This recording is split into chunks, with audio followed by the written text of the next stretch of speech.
जी बिस्मिल्लाहिर्रहमानिर्रहीम। Moringa food lodhra की तरफ से ये एक नया तोहफ़ा तैयार किया है। मोरिंगा सैफ़रॉन टी में सुहांजना, ज़ाफ़रान, कलवंजी, इलायची और मोरिंगा ग्रीन टी में मग़ज़ियात और मुफ़रदात से तैयार की गई है।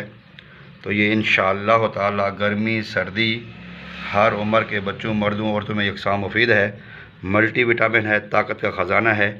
तो इसको नाश्तों में इस्तेमाल करें, मेहमानों को इस्तेमाल करें। बहुत ही खुश ज़ायक़ा, टेस्टी, मज़ेदार है ये मोरिंगा सैफ़रॉन टी।